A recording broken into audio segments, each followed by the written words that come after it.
To me, it's an analog to computing. If you looked at how computing progressed prior to networking, it was a very slow progression. Once we had networking, it progressed. Then we had the internet and it took off. And then we had mobile and then the curve got steeper. The same is true with advanced analytics. Reverend Bayes came up with most of the basic math for advanced analytics 250 years ago. Then the PC came along and there was another jump. And now the cloud has come and now we can exchange information much easier. To me, the challenge is that business practices have not kept up with the speed at which we can analyze and recognize patterns. Well, the way I think about it is that new tools beget revolutions.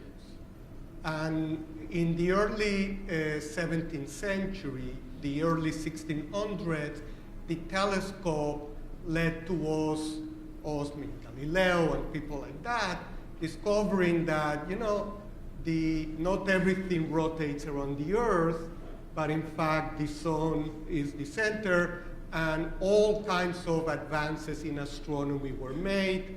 About 50 years later, the microscope led people to discover that inside a drop of water, there were little things floating around, bacteria, and all kinds of things emerged from that, and on and on and on.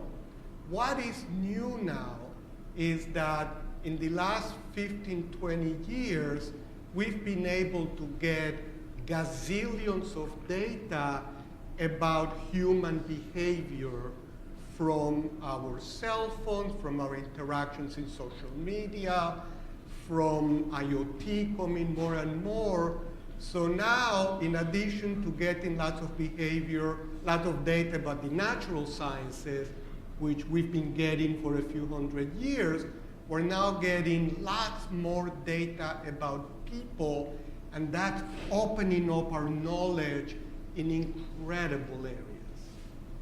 So I find it fascinating that we're living in an age when a company like Google can put a demonstration vehicle on the road that drives itself.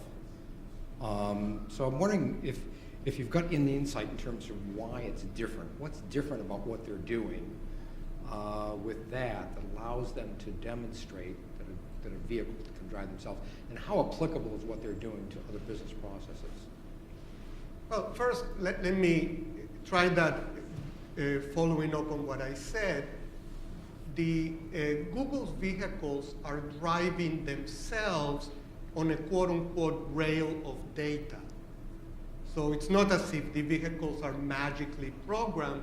They get lots of information from radar, from video, and so on, and they're trying to make the best possible decisions about all the data they're getting in real time to now be able to drive themselves. Whether that will lead to truly self-driving vehicles at scale or not, that's a totally different question. But that is one of the manifestations of our data revolution, I would say. Yeah, I think we've been driving planes on autopilot for many, many years. So this whole notion of being able to instrumentally guide something is not new. I think if you think about the airplane, right, the pilot takes it off, then puts it on autopilot, then the pilot lands it. If you think about the car, the intelligence are actually in those unique components, right? The takeoff, the landing, the stop signs, the red light, the person in the crosswalk, not the actual driving down the road, right? That data I think we've solved. It's the fine tuning of data points, and I think that's where advanced analytics comes in, of how do you use the technology intelligence to fine tune those points when you get to those strategic intelligent decisions, as opposed to the programmatic decisions. It's the in the Silicon Valley where I live, you see the Google cars driving around, and it's the four-way stops that throw them for a loop, because they actually stop where they're supposed to stop, and nobody else does. So when their beam sensors go out, they can never go forward if all four people are at the stop sign there. And that's an intelligence thing where it's okay to kind of creep a little bit forward into the section. How do we build in those intelligence, those fine-tuning those pieces?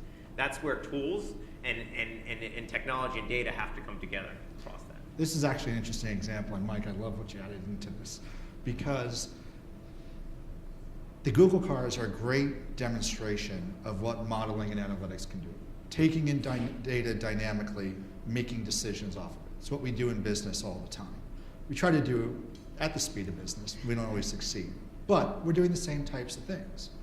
But to Mike's point, the algorithms are so definitive that if all you focus on from a business perspective is the output, you're going to get gridlocked, right? And there's more to it than that. And it's how do we build the intelligence, the flexibility to know when to stop fully and when to second gear stop, or in our own businesses, when does the data tell us what we need to know and how do we interpret it?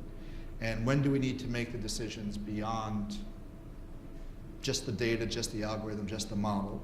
I think that's where the role of the data scientist, the business analyst, all need to come together, because together they're able to put together the impact on the business, when to go, when to stop, and tie it with the analytics that can drive those new opportunities.